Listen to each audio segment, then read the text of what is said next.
Hello बच्चों, कैसे हैं आप लोग। आई होप आप सब लोग अच्छे होंगे और अच्छे से पढ़ाई कर रहे होंगे।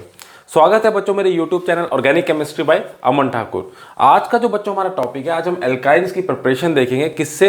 विसिनल डाइहैलाइड से और जेम डाइहैलाइड से। पहले हम समझेंगे कि दो विसिनल डाइहैलाइड क्या होती है और जेम डाइहैलाइड क्या होती है और इनसे एल्काइन कैसे बनती है, उसका मैकेनिज्म क्या है, उसको पूरा समझेंगे। चलिए शुरू करते हैं बच्चों, तो अपने टॉपिक पे आते हैं। ठीक है, अब मैंने कहा जी कि हमें एल्काइन की प्रिपरेशन करनी है, तो जो हमारे पास सबसे इंपॉर्टेंट प्रिपरेशन है एल्काइन की, वो हमें मिलती है विसिनल डाइहैलाइड से और जेम डाइहैलाइड से हम एल्काइन बनाते हैं। ठीक है, अब मैं अगली बात करूं कि अगर इस रिएक्शन को हम डीहाइड्रोहैलोजिनेशन भी कहते हैं, इस प्रिपरेशन को हम डीहाइड्रोहैलोजिनेशन भी कहते हैं।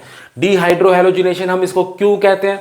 जैसा कि नाम कह रहा है, डीहाइड्रोहैलोजिनेशन मतलब हाइड्रोजन और हैलोजन का रिमूवल, हाइड्रोजन और हाइड्रोजन का रिमूवल, इसीलिए इसे डीहाइड्रोहैलोजिनेशन भी कहते हैं। एक हाइड्रोजन और हैलोजन का जो रिमूवल है इस प्रोसेस को, इसीलिए हम डीहाइड्रोहैलोजिनेशन भी कहते हैं। अब आते हैं इसके बात करते हैं विसिनल डाइहैलाइड हम किसे कहते हैं। विसिनल डाइहैलाइड हम किस कंपाउंड को, किस ऑर्गेनिक कंपाउंड को कहते हैं। डाइहैलाइड से हम समझ आ रहे हैं दो हैलाइड है, यहां भी डाइहैलाइड मतलब समझ रहे हैं दो हैलाइड है। डिफरेंस कहां है? विसिनल और जेम। तो जो विसिनल डाइहैलाइड होती है बच्चों, विसिनल डाइहैलाइड हमारे पास वो कंपाउंड है जिनमें दो एडजेसेंट कार्बन पे हैलोजन लगी हो, जिनमें दो एडजेसेंट कार्बन पे हैलोजन लगी हो, उन कंपाउंड को हम कहते हैं विसिनल डाइहैलाइड। तो ये मेरे पास आ गई विसिनल डाइहैलाइड। उसी तरह हम जेम डाइहैलाइड किसको कहते हैं? जेम डाइहैलाइड बच्चों हम उस कंपाउंड को कहते हैं जिनमें हैलोजन एक ही कार्बन पे लगी हो, जिस पे हैलोजन एक ही कार्बन पे लगी हो। तो ये मेरे पास आ गई विसिनल डाइहैलाइड और ये मेरे पास आ गई जेम डाइहैलाइड। यहां तक बात क्लियर? ठीक है, अब रिएक्शन किस तरह से चलता है आगे? रिएक्शन किस तरह से चलता है बच्चों? रिएक्शन दोनों का ही सेम है। सोडा अमाइड की प्रेजेंस में NaNH2 के अगर दो मॉलिक्यूल मैं लूं, सोडा अमाइड के दो मोल अगर मैं लूं, दो मोल अगर मैं NaNH2 के लूं, इसे हम कहते हैं सोडा अमाइड, इसे हम कहते हैं सोडा अमाइड। तो हमें मिलती है दोनों ही काइन।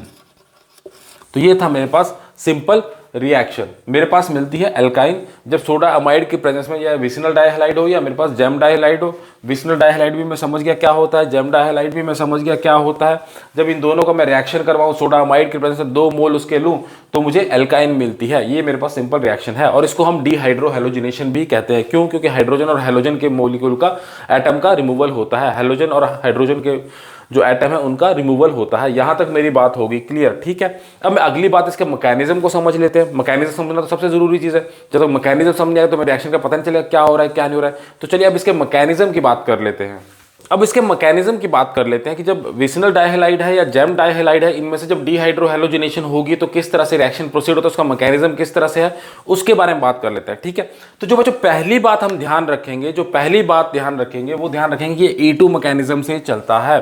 ये जो रिएक्शन है वो E2 मैकेनिज्म से चलता है। E2 मतलब एलिमिनेशन, 2 का मतलब बायोमोलिक्यूलर। बायोमोलिक्यूलर से हम क्या समझते हैं, E2 रिएक्शन से हम क्या समझते हैं, एलिमिनेशन भी होनी है और बायोमोलिक्यूलर है। बायोमोलिक्यूलर या 2 या बायोमोलिक्यूलर का हमारा मतलब है कि जो इस रिएक्शन की रेट है, रेट ऑफ रिएक्शन जो है वो प्रोपोर्शनल है बायोमोलिक्यूलर। मतलब जो दोनों समझिए, जो दोनों मॉलिक्यूल जो रिएक्शन में आ रहे हैं, दोनों मॉलिक्यूल कौन कौन से हैं? एक सोडा अमाइड रिएक्ट कर रहा है किसके साथ? हैलाइड के साथ, चाहे विसिनल डाइहैलाइड है चाहे जेम डाइहैलाइड है। दोनों के दोनों मॉलिक्यूल, या तो विसिनल डाइहैलाइड और दूसरा सोडा अमाइड, दोनों के ऊपर डिपेंड करेगी रेट ऑफ रिएक्शन जो है वो हमारी हैलाइड प्लस जो हम बेस यूज कर रहे हैं उसके ऊपर डिपेंड करेगी। दो मॉलिक्यूल की कंसंट्रेशन के ऊपर इसकी रेट डिपेंड करती है, इसलिए हम इसे E2 रिएक्शन कहते हैं। इसलिए हम इसे E2 रिएक्शन कहते हैं। इसका पूरा मैकेनिज्म हमने एल्कीन में पढ़ा हुआ है। ठीक है, अब यहां बात कर ली मैंने, मुझे समझ आ गया E2 मैकेनिज्म से चल रहा है। E2 क्या होता है कि जो रिएक्शन जिसमें रेट ऑफ रिएक्शन जो है वो हैलाइड के ऊपर भी डिपेंड कर रही है, प्लस जो हम बेस यूज कर रहे हैं उसकी कंसंट्रेशन के ऊपर भी डिपेंड कर रही है। ठीक है, अब इसमें क्या होता है, मेरे पास है NaNH2। NaNH2 का काम क्या है? बहुत ही स्ट्रॉन्ग बेस है, बहुत ही स्ट्रॉन्ग बेस है। बहुत ही स्ट्रॉन्ग बेस का काम क्या होता है? Proton abstraction, proton abstraction. अब देखिए कैसे, NaNH2 है, इसका NH2 नेगेटिव, इसका NH2 नेगेटिव। ठीक है, इसको भी मैं यहां पे लगा देता हूं NH2 नेगेटिव, इसको समझिए। ठीक है, एक ये है मेरे पास विसिनल डाइहैलाइड, ये है मेरे पास जेम डाइहैलाइड। अब नेगेटिव का मतलब क्या है? एक इलेक्ट्रॉन एक्स्ट्रा। नेगेटिव का मतलब हमेशा क्या होता है? एक इलेक्ट्रॉन एक्स्ट्रा, इलेक्ट्रॉन पे नेगेटिव चार्ज होता है। ठीक है, अब मैंने कहा बहुत ही स्ट्रॉन्ग बेस है, इसका काम है प्रोटॉन को निकालना। अब समझिएगा, एक बॉन्ड में इलेक्ट्रॉन दो, एक बॉन्ड में इलेक्ट्रॉन दो, ठीक है, यहां पे भी एक बॉन्ड में इलेक्ट्रॉन दो, समझिएगा इस चीज को आराम से, ठीक है। अब एक इलेक्ट्रॉन इसके पास एक्स्ट्रा है, इसने यहां से निकालना है प्रोटॉन, ठीक है। अब इसने इलेक्ट्रॉन छोड़े यहां पे, ठीक है, इसने इलेक्ट्रॉन छोड़े यहां पे। हाइड्रोजन के पास अपने पास एक ही इलेक्ट्रॉन होता है और उसको अपनी ऑक्टेट कंप्लीट करने के लिए उसकी अपनी नोबल गैस हीलियम की कॉन्फ़िगरेशन इसको चाहिए दो इलेक्ट्रॉन, ठीक है। यहां पे ये शेयरिंग में था दो इलेक्ट्रॉन, तो इसकी स्टेबिलिटी थी, यहां पे शेयरिंग में था, इसकी स्टेबिलिटी थी।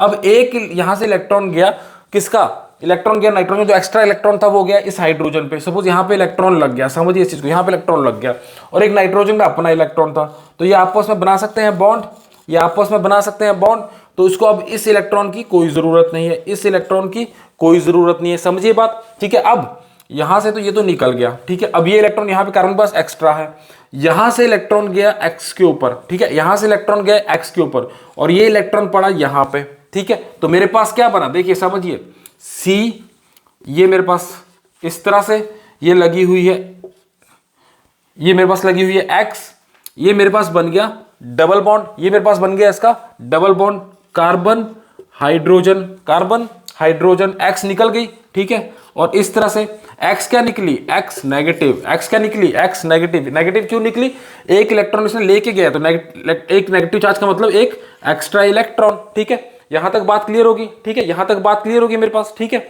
अब सिमिलरली इस केस में भी होगा, यहां पे क्या है मेरे पास, एक बॉन्ड में इलेक्ट्रॉन दो, NH2 नेगेटिव क्या, बहुत ही स्ट्रॉन्ग बेस है, इसको इलेक्ट्रॉन अपने पास ज्यादा देर रखने से इसको पॉजिटिव चार्ज चाहिए, H पॉजिटिव चाहिए, इसको H पॉजिटिव चाहिए।